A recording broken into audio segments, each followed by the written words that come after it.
안녕하십니까. 또 만나게 돼서 반갑습니다. 저는 수원시정연구원의 박상우입니다. 오늘은 수원시의 주민자치 현황과 미래에 대해서 여러 선생님들과 함께 공부해 보고자 합니다. 맨 처음에 우리 주민자치회라는 것이 만들어졌었을 때에는 그 당시에는 몇 가지의 쟁점들이 있었습니다. 주민자치를 하는 걸 갖다가 과연 제도화할 수 있을까 하는 거고, 그 주민자치를 제도화한다는 건 뭐냐면 주변인으로서의 주민이 아닌 주체로서의 주민을 만들어 보고자 하는 것이 그 당시의 의도였었던 것이죠. 하지만 이러한 의도와는 달리 그 당시에 몇몇 가지의 쟁점들이 있었습니다. 93년 쭉 있어 왔었던 주민자치위원회와의 관계는 어떻게 되느냐 하는 거죠. 그 다음에 기초의회 의원님들하고 또 우리 주민자치위원회의 회장님하고 도대체 누가 주민을 대표하는 거냐는 대표성에 관한 논쟁들도 있었고요. 그 다음에 주민자치회라는 것이 다 해서 동사무소 일까지 다 하게 되면 그 재정적 부담은 어떻게 할 거냐. 그리고 또 우리 주민자치회가 이익단체화가 되면 어떻게 될 거냐라는 그러한 나름대로의 고민들이 당시엔 있었던 겁니다. 이걸 어떻게 구성할까와 관련해 가지고 협력형, 통합형, 주민조직형 해가지고 엄청난 논쟁들이 있었습니다. 대충 한 13년, 14년 그때로 생각이 되는데요. 12년 내에 구성된 걸 가지고 이렇게 많은 논쟁들이 있었습니다. 지금과 같이 된 것은 협력형 모형을 당시에 택하게 됩니다. 왜냐하면 통합형이나 주민조직형은 조금 좀 시기상조다라는 그 당시에 그 의견들이 많았기 때문입니다. 그럼 주민자치회를 어떻게 지금 할 것이냐라고 해가지고 시범지역을 갖다가 실시하게 되죠. 그 시범 실시한 것이 2013년입니다. 그 당시에는 기본 모델과 선택 모델을 만들어서 지역복지형, 안심마을형 이런 것들이 기본 모델로 해서 마을을 기업화한다든가 도심을 새롭게 창조한다든가 평생교육을 한다든가 뭐 이러한 것들을 가지고 어떠한 모형을 선택할 것인가 라는 것들을 가지고 논의가 있었습니다. 당시에 수원시는 두 개의 우리 대한민국 주민자치회의 고향이라고 할 수 있죠. 우리의 자랑스러운 송죽동, 행궁동이 시범지역으로 선택이 돼서 그 당시에 송죽동은 지역복지형으로, 그 다음에 우리 행궁동은 안전마을형으로 가게 되었습니다. 그 이후에 몇 년 지나서 광교 1동이 평생교육형으로 다 가게 돼서 이러한 세 가지의 기본적인 모형을 갖고 우리 수원시는 주민자치회를 출범하게 되었던 것입니다. 당시에 좀 회고해 본다 그런다면 꽤 오래전, 10년 전 벌써 일입니다만 송죽동에서는 이러한 몇 가지의 일들을 했습니다. 가장 대표적인 것이 드민이 행복 나눔이라든지 주민 소통의 문화관광 조성해서 그런 거 하기 위한 그 북카페 운영을 한다든지 이런 것들을 좀 해봤고요. 행궁동은 술라군을 갖다 운영하기도 했고 또 행궁동은 우리 생태교통과 어울려 가지고 자동차 없는 날을 또 운영하기도 했습니다. 그런데 이렇게 쭉 해놓고 보니까 한 15년쯤에 한번 중간평가를 해봤어요. 일단 성과는 대단했습니다. 풀뿌리 자치를 갖다가 하기 위한 민주적인 참여의식이 고양됐다는 아주 좋은 긍정적인 평가와 그 다음에 주민들의 참여가 늘어났고 주민자치에 대한 인식도 제고됐다는 그러한 좋은 평가를 받았습니다. 반면에 추진시의 한계에도 부딪혔었는데요. 그것들이 어떤 거냐면 좀 너무 활동이 제약적이다. 할 수 있는 게 별로 없다. 또 돈도 없다. 뭘 좀 하려고 그러면 이것저것 법에 걸려서 도대체 되는 게 하나도 없다라고 하는 문제가 있었습니다. 그래서 이러한 것들을 어떻게 종합적으로 해결을 할 수 있을까라고 고민을 하게 되는데 그 고민을 담은 것이 시민자치 기본계획을 수립하게 된 겁니다. 저희 연구원에서 물론 제가 주관했습니다만 주민자치회 모형연구와 15년도에 수원시 시민자치 기본계획 수립 연구를 통해서 주민자치회에 대한 확산을 하기 위한 그러한 전략을 수립하게 된 것입니다. 해외 사례도 분석을 했고 우리 시만 갖고 있는 특성도 분리를 했고 그다음에 중앙에서 추진하고 있는 제도적 또 예산적 그러한 것들을 전부 검토를 해가지고 추진 전략을 마련하고 이걸 바탕으로 해가지고 기본 계획을 수립을 했는데 대략적으로다가 요약해보면 5가지였었던 것 같습니다. 정부 정책의 기조를 유지해 나가되 단계적으로 그리고 차별적으로 정책을 도입하자는 거였었습니다. 두 번째로다가는 주민자치회가 각 동에 점점 많아진다 할지라도 이것이 연합회의 기능을 하지 않는다고 그런다면 개별적인 동네의 외침으로 끝나기 때문에 이걸 연합회를 구성하자는 것들이었었습니다. 그 다음에 인사 및 운영 측면에서 좀 탄력성을 좀 부여해보자, 즉 자율성을 좀 해보자라고 하는 것이었었고요. 재정을 어떻게 확보할까? 지난 시간에도 제가 말씀드렸지만 주민자치회가 뭐를 좀 하려고 그러면 돈이 있어야 되는데 돈이 없으니까 이 돈을 어떻게 마련해 볼까라는 그 방안이 반드시 강구돼야 된다는 거였었고 당시의 생각으로다가는 우리 주민세의 일정 부분을 주민자치회에 돌려주는 것도 생각을 했었습니다. 그리고 지역 내의 주민조직과 NGO, 협동조합, 사회적 기업 등등등등이 많은데 이러한 전문기관들과 우리 주민자치회가 어떻게 거버넌스, 어떻게 협치를 할 것인가 라는 그 구축체계 이런 것들도 만들어 보자 라는 것이었었고 이런 것들을 기본적으로 기본계획에 전부 담아서 수립을 하게 되었습니다.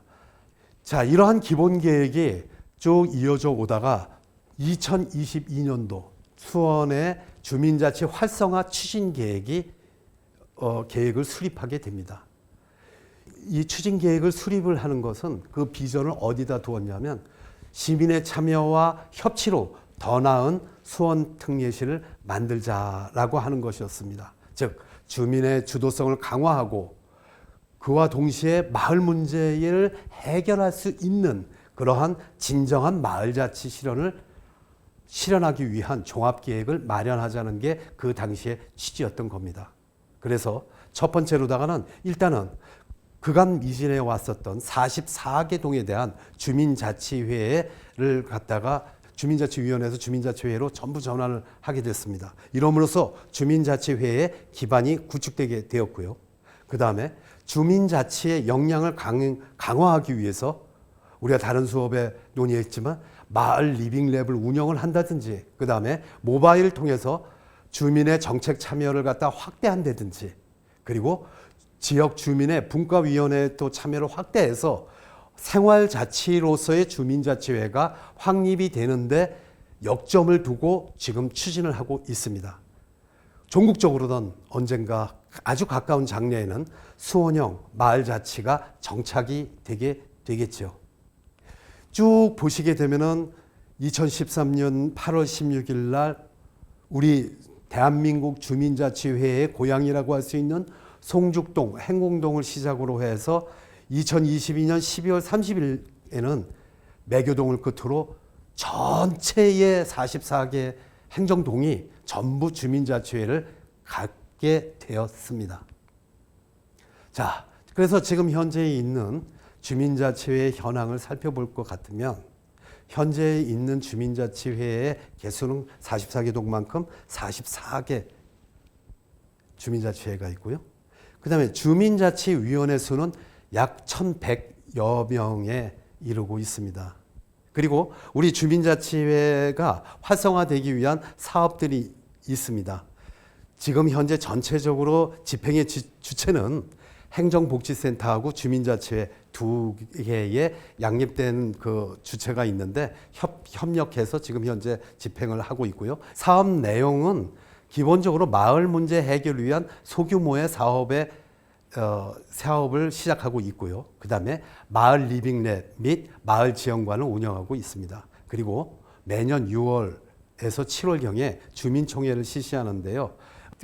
주민자치 연합회는 없습니다만 그와 똑같은 기능을 하는 구의 협의회 그 다음에 시의 주민자치 협의회 해가지고 구와 시의 협의회가 설치되어 있습니다.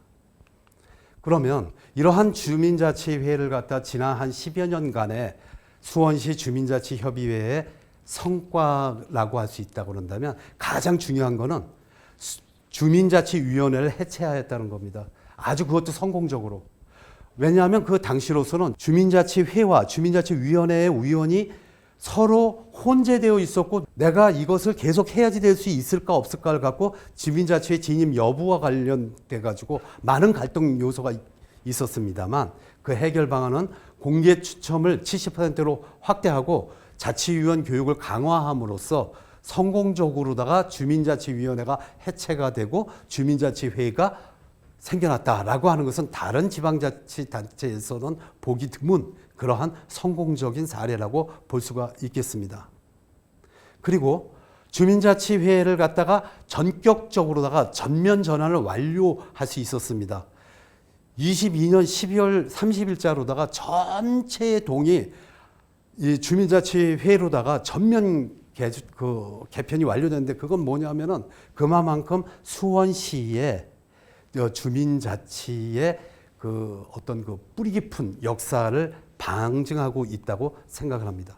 그뿐만 아니라 주민자치회 구성원의 교육체계 플랫폼을 상당히 구축을 하고 계속해가지고 교육을 했다는 겁니다.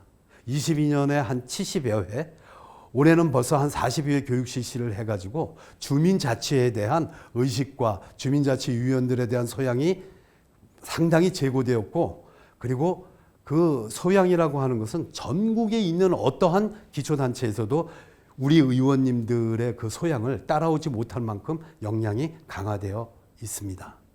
아주 커다란 성과라고 볼 수 있겠습니다. 하지만 그럼에도 불구하고 우리 주민자치회는 가야 할 길이 멉니다.